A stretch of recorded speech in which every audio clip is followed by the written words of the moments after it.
Bagi Cina, Taiwan bukan sekadar pulau kecil di pinggir peta Asia Timur. Taiwan adalah simbol, sejarah, dan kepentingan strategis yang sangat besar. Ketika dunia melihat Taiwan sebagai negara demokratis modern, Cina melihatnya sebagai wilayah yang belum selesai disatukan. Obsesi ini tidak muncul tiba-tiba. Akar masalahnya tertanam jauh dalam sejarah Cina sendiri. Pada tahun 1949, Perang Saudara Cina berakhir. Partai Komunis menang di daratan utama, sementara pemerintahan nasionalis melarikan diri ke Taiwan. Sejak saat itu, Taiwan hidup terpisah. Cina tidak pernah menerima pemisahan ini sebagai kenyataan permanen. Bagi Beijing, Taiwan hanyalah provinsi yang menunggu waktu untuk kembali. Namun sejarah saja tidak cukup menjelaskan obsesi ini. Ada faktor kekuasaan, keamanan, dan masa depan Cina yang jauh lebih besar. Secara strategis, Taiwan berada di posisi yang sangat krusial. Pulau ini berada di rantai pulau pertama yang membatasi akses militer Cina ke Samudra Pasifik. Selama Taiwan berada di luar kendali Beijing, Cina merasa langkah militernya selalu diawasi dan dibatasi. Taiwan juga menjadi simbol tantangan politik. Pulau ini menunjukkan bahwa masyarakat berbahasa Mandarin dapat hidup dalam sistem demokrasi yang stabil.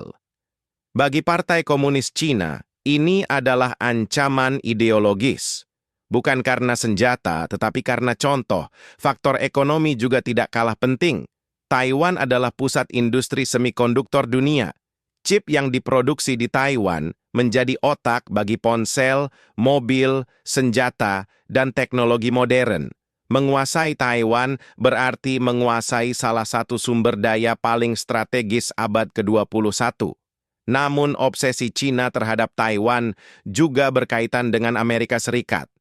Taiwan adalah sekutu strategis Washington di Asia Timur. Selama Amerika mendukung Taiwan, Cina melihatnya sebagai campur tangan langsung terhadap kedaulatan nasionalnya. Inilah sebabnya setiap kunjungan pejabat Amerika ke Taiwan selalu dibalas dengan latihan militer besar-besaran oleh Cina. Pertanyaannya sekarang, apakah Cina akan benar-benar menyerang Taiwan? Bagi Beijing, menyerang Taiwan adalah risiko besar.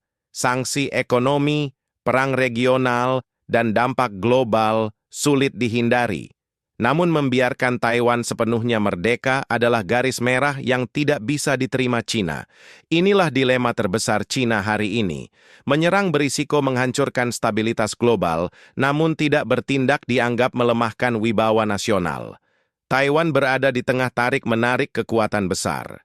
Cina, Amerika, dan sekutu-sekutunya saling mengamati, menunggu kesalahan kecil yang bisa memicu konflik besar. Obsesi Cina terhadap Taiwan bukan soal emosi semata. Ini tentang sejarah yang belum selesai, keamanan nasional, kekuasaan global, dan masa depan dunia. Dan selama semua faktor ini belum berubah, Taiwan akan tetap menjadi titik paling berbahaya di Asia Pasifik.